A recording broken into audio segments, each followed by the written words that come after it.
Sveiki, skatītāji!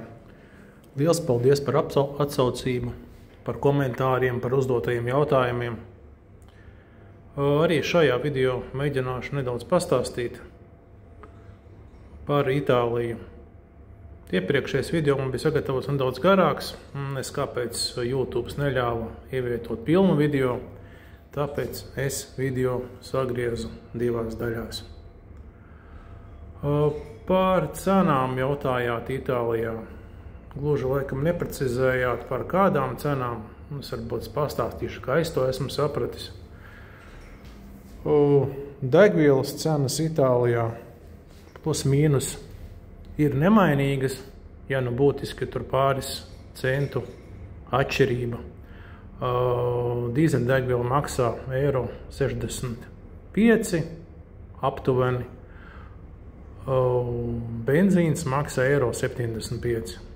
Protams, cenas mainās, kā kurā reģionā, kā kurā benzīna tankā uz Bāņa varētu būt arī pāri pa €2. Tālāk no Bāņa cenas ir zemākas. Par komunālajiem pakalpojumiem. Itālijā ir tāda kārtība, ka rēķinus izraksta nevis katru mēnesi, bet reiz 2 mēnešos. Konkrēti varēšu pastāstīt tikai par savu piemēru. Manā ciematā, konkrēti man centrālā gāzes pieslēguma nav.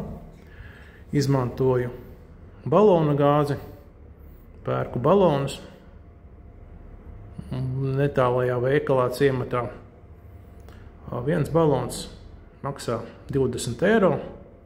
Man pietiek 2 mēnešiem, varbūt kādam beigsies ātrāk, varbūt kādam balons strādās ilgāk. Tas ir atkarīgs no tā, cik bieži tērē un cik daudz tērē gāzi. Vēl pie obligātiem komunālajiem maksājumiem būs maksājumi par atkritumiem. Pērkot īpašumu, noformējot īpašumu pašvaldībā, būs jāsāc līgums par atkritumiem. Līgums tiek slēgts ar pašvaldību. Atkritumus izved 6 dienas nedēļā, bet rēķinu piestāda 1 reizi kalendārā gadā pa visu gadu. Tieši tāpat ir ar ūdeni un kanalizāciju.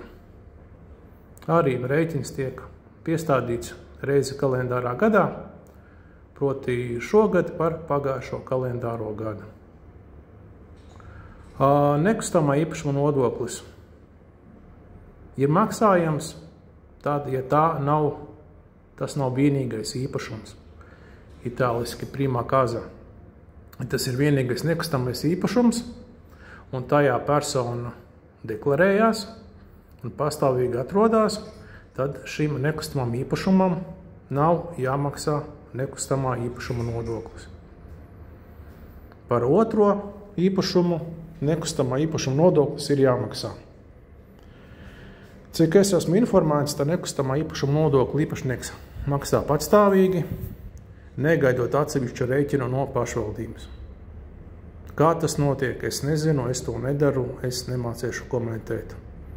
Bet, ja ir aktuāli, lūdzu rakstiet komentāros, mēģināšu šo tēmu precizēt un sagatavot attiecīgu sižetu.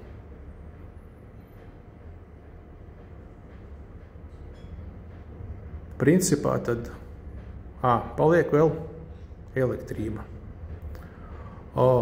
Elektrības enerģijas piegādātāji Itālijā ir daudz, tāpat kā Latvijā ir vairāki piegādātāji. Tur principā tirgus ir atvērts, cenas atšķirās, piedāvājumi atšķirās. Arī tāpatās kā citi pakalpojumu komersanti raksta rēķinu reiz 2 mēnešos. Un pie elektrības rēķina vēl ir tāda pozīcija kā nodoklis par televīziju.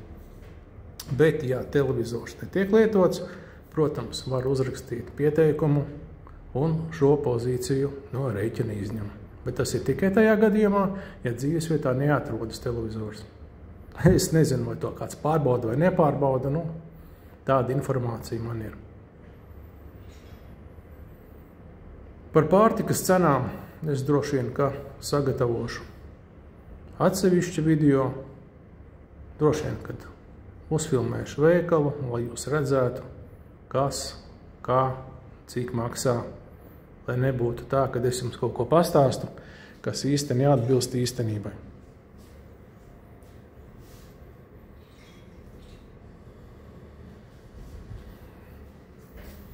Tā, varbūt vēl pamēģināšu atbildēt uz kādu uzdoto jautājumu.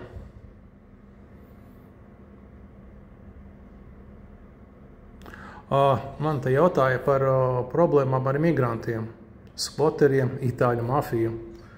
Ar itāļu mafiju saskāries neesmu. Ir nostāsti, ka kaut kur kaut kāda organizētā noziedzība ir, kad kontrolē kaut kādu narkotiku apriti, bet, ja ar šo jomu nav nekāda sakara, tad principā es domāju, ka jūs ar to nesaskarsieties. Dzīvoju mazā miestā, nezinu, varbūt lielās pilsētās ir lielākas problēmas vai ir problēmas ar migrantiem. Šeit problēmas ar migrantiem nav.